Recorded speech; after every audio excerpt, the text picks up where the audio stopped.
Well, who is the best defensive fighter in history? Give me one of the three: Floyd Mayweather, Sweet Pea Pernell Whitaker, or Willie Pep. Either one of those guys you choose, I need to know, who do you think is the best defensive fighter? Because the conversation that we break into today is the true definition of boxing. And a lot of these guys, over the weekend, we had a very one-sided fight take course, and it was the second of the two battles that these two fighters had. And it all boiled down to one person came to just show out for the fans, and the other guy came to create a knockout. And what happens is, when you don't have your defensive prowess intact, that's what's going to happen. And we're talking about Navarrete versus my man Valdez. And unfortunately, when you try to do too much for the fans, you end up on the short end of the stick and in the short end of history. And I'm going to explain to you what you actually saw. And for those of you who tuned in, you already know that you saw a one-sided fight, heavy duty puncher throwing heavy duty shots. But one of the things that these shots all had in common, you see, these were all pronate punches. Sorry, these were all pronate punches. And there were nothing unique about the defense of this, right?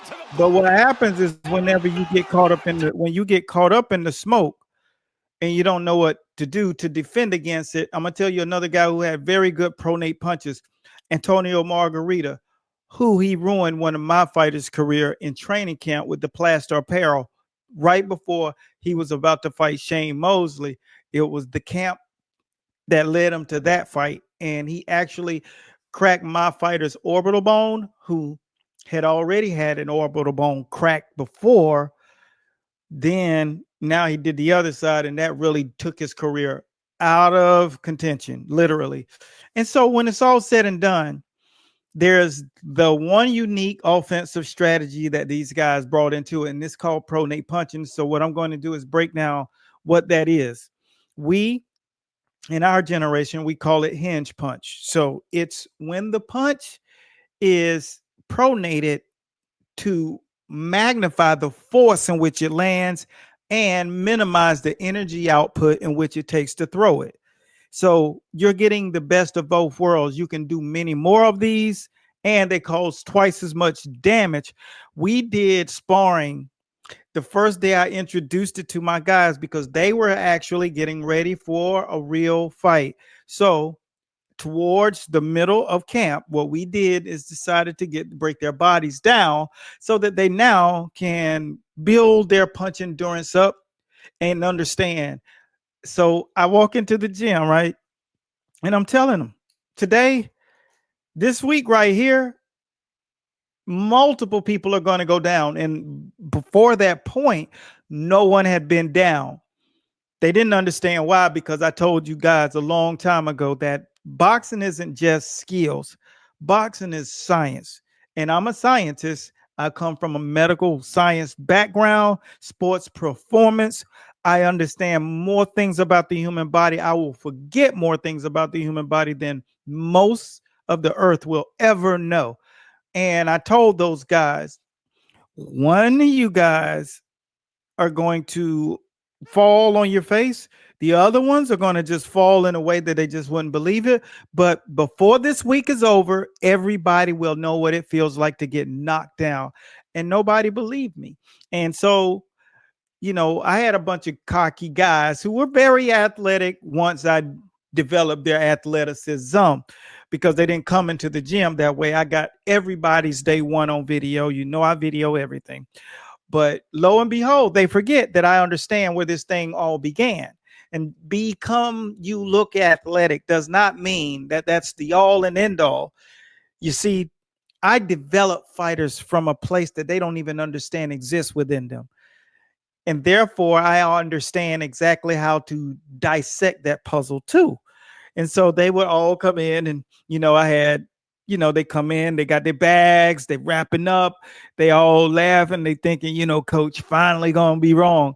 So boom, we start sparring. I start teaching them these drills, and these punches are considered what we call hinge punches, pronate punches. They all started learning, and they all had a look on their face like, okay, this is something. Because when you first start doing it, it's kind of like, I don't understand it. You don't understand how much more force lands with it. I said, we're not messing with power. We don't want to deal with power. We're not focusing on quick twitch muscle. This is all about slow twitch muscle development. Oxygen is going to be at an all-time high. You're going to feel like punching through walls when you get done with the training drills. So we all did it, and we created what we call our box. And a lot of you took the journey on how to develop a guy's Philly shell, because see, it's one thing to have the skills, and that's where a lot of people think, I know how to do this and this and this and this and that and blah, blah, blah, blah, blah. You haven't tried my training system. In my training system, I break down not only the dexterity of the way you deliver, but the density. And so when I put them in this box, then they start delivering. It increases the dexterity and the density in the bone, and the tissue develops, and you start to actually develop your first layers of calcium deposits, because you're hitting a different kind of way. You're getting hit a different kind of way. So now I'm going to say fighter A, B, and C. They all get into this box and they start, boom. And our drills, they only last 75 seconds. You can't do 3 minutes of this shit. Forget about it. Okay. So they're in the box, boom, boom, boom. And they're learning, boom, boom. And you do trap drills on the speed bag to help you master this art, because it's not natural. But the hinge is, everything comes off of a hinge, not from the ground and all of that stuff. You don't need all of those techniques, because that shit is for when you young and you don't know shit about boxing, because you don't know shit about boxing. When you show me that you've done this much work, then we can talk. But until you 30 books in, you don't know shit about boxing, young man. The key was when they start throwing this stuff and landing the punches. One came up, let's say fighter B comes up 27 to 37 seconds in the first round. Remember, they only last 75 seconds. So the other guy's on the outside, and they come up, and one is a guy who's known for knocking guys out. He literally knocked a guy out with 16-ounce gloves, with headgear on, unconscious. And this guy had a title around his waist. I can't say names, but let's just say I was actually live streaming this shit and I had to stop the stream and delete it. This really happened. It was about a decade ago, though. But what happened is, the minute we stopped, because we had to, the fucking guy was exhausted from getting hit, and the punches landed different. He had never been hurt, buzzed, or anything. 37 seconds in, his nose was busted, and he had a swollen eye on the side. He had a lump on the side of his eye with headgear.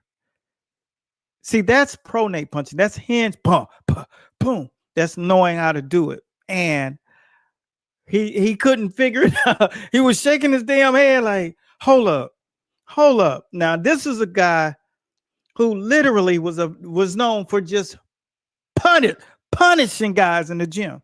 So here's the science. The science is I introduce force into their training and stop focusing on power, speed, agility, and give you an old school ass whooping. It made you realize that humble pie. Day one, after we start transferring from the box, now we got to bring it into the ring. Not one, not two, but 3 people go down in the very first day. Guys who have never been down. Day 2, everybody went down. Again, day 3, everybody either had to stop, lean outside of the ropes to protect themselves, or literally go down. One dude did a total of 10 knockdowns received upon himself in 1 week. These are guys that have never been knocked down. And that's why I say you think you know boxing, you think you know levels. But 5 years ago, Archie Moore's brain trust taught me something that I ended up implementing into one of my programs for you guys to learn. And it's the step, jab, and drag. Because I was mixing it up already, and she had been watching and telling me that you're looking really, really on your shit now. So I said, I'm going to take this drill and put it here and in an honor, do it. And so when I was doing it, what I wanted to do is really show guys like these young fighters here. Like this guy was getting hit. These was literally pronate punches. All right. Now he didn't do them masterfully, but he has some knowledge. He has a method. And if you get caught up in those things, one of the things you got to know about boxing is when you are getting hit with looping shots. Now his is uneducated because I can tell his shit ain't educated. But when you get caught up in that storm, bam, boom, boom, you see a lot of you will try to get away and move backwards. So the thing about it is whenever you're in the eye in a situation like that and you got looping punches, I did the video yesterday, is you don't go away from it, you go into the eye of the storm. Okay, so you got to know how to get in the paint and you got to know how to fight. So here's a skill drill that I wanted to share with you guys. But just remember, all of this is about understanding your defense. So this is where we were learning hinge punches, and then we said we developed the muscle fiber to throw combinations and bunches. So what you're going to see now is us taking what we're developing into the ring. And then 3 weeks in, we started focusing on letting your hands go in combinations consistently. And this is how you start to develop the ability to hurt a person with hinge punches and then learn how to throw things in combinations, just like this young man just had done to him. And he ended up going down multiple times and being stopped to the body. Now, this is the hinge punch. Well, these are combinations and flurries. Check them out. Good.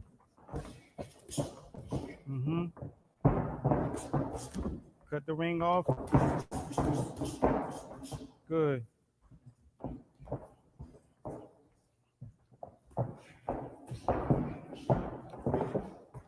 Good. That's it. Go ahead. Go in. Good. Work. Combos. Let them go right there. Good. There you go. Good combination. Good. Good. So one of the things that I'm going to share with you guys is another thing. It's some of the drills to help develop punches like that. So here's when we're breaking into these skills. And you got to remember, this is about knowing that these things are very effective, but there's a defense that has to be acquired in order to stop this, because you can't stop it. It doesn't matter who you are and who's trained you. When you're getting something introduced to you that you don't even understand what it is, you just think it's just regular boxing, and this happens to you, you're in trouble. So here's how we develop some of those punches so they could get used to those flows. And good. George can get 2s and 4s. Good. Nice straight shots, up jab. Good stuff. Nice and crispy. Good. And time. Perfect. Now you want to check and test your hook shots. Throwing them here. And remember, like I said, catch it on the nose of the ball, hook them to the side of the ears. Boom, boom. When you're throwing the hooks on, pop, pop, pop, pop, pop. And if you have to do the rhythm motion, do that first. Get your rhythms together before you do the ball. So when you get up there, you already have that muscle memory intact, locked in, ready to go. Let's see what it looks like. Hooks on the bag. And you know, when it comes down to the punches, throwing the punches, I love what Teddy Atlas had to say about guys who we consider hybrid fighters. How do you know you have a real dynamo in camp? This is what Teddy Atlas had to say. I would look at a style guy that had physicality, that was a good body puncher, that was aggressive, but at the same time, not walk in and easy to hit, where he's responsible defensively, but he's got an aggressive nature. And so now that's what you got. When you got these kind of skills, what you got to do now is make sure that you do not allow yourself to get to a place where you don't know how to defend. So when you got those shots coming on the outside, boom, boom, we got the Sugar Ray Leonard flow rhythm drills going. So we can throw those things heavy. We can throw those things in volume, and we can throw those things consistently. Another thing that I always wanted to know was, before I got into the sports performance field, is how do these guys replenish themselves? How do these guys replenish themselves without, taking something that might taint their systems? So what is the most all natural way? Here's something that I thought you guys would appreciate. So take notes and try this before you train the next time. All right, guys, I've got a killer recipe that's going to change your pre-workout game forever. This Power Junkie beet juice is packed with nutrients to fuel your mind and body. We're talking fresh beets for improved blood flow, carrots for that energy boost, and a bit of ginger to keep inflammation at bay. Oh, and don't forget the apple for sweetness, half a lemon for zing, and a cup of coconut water to keep you hydrated. Now here's the fun part. You can either juice everything or blend it up and strain it. I like to throw it all in the blender, give it a whirl, and then strain it through a fine mesh sieve. It's all about that smooth texture, you know? And if you're feeling extra fancy, toss in some chia seeds or a dash of turmeric. This combo is going to keep you energized and focused all day long. Just drink it about 30 minutes before your workout, and you'll be ready to dominate that boxing ring. So there you have it, guys. The ultimate Power Junkie beet juice. Give it a try before your next workout and feel the difference. Stay strong and keep pushing your limits. That's what you're dealing with. So when you got something like that coming to you, you have to understand the premise of your footwork and defense. And whenever you're fighting a fighter that has these kind of skills, meaning they stack with skills and with craft, and they're cagey with it, that's when you have to realize, I need to know more about boxing. So your 5 layers of defense is the first thing that you got to first get. Acquire that, master that. And when you're doing that, I want you guys to once again tell me, who was the best defensive fighter in boxing history? Drop that down in the comment box, because I want to know what I think. What is it that you think you know about boxing? Drop it down. Put your cachet down there. If you want to make sure that you checking all the boxes with your defense and have all 5 layers, type defense and use that. We gave it to all of you who watch our page so that you will have the understanding of defense. Type defense. Make sure that you practice that every single day. There are 5 layers to defense, and if you don't know them, you will become a victim. And when you're all said and done, I absolutely agree, Chris. Since then, it's been. when you don't know defense, the only thing that happens to you is you get hands put on you more often than the other guy. So don't be that guy. He's lacking basic defense. He got caught up in the system of boxing. So don't get caught up in the system. Who was the greatest defensive fighter of all time? Drop it down in the comment boxes and drop defense. And make sure you guys stay tuned and continue to hang on, because Power Junkie's on its way. Who was the best fighter in boxing history? Because when it's all said and done, you better know your boxing. Coach Bradley, and I'm signing out. Continue to follow, subscribe if you like learning about boxing, because we're going to give you the boxing smoke.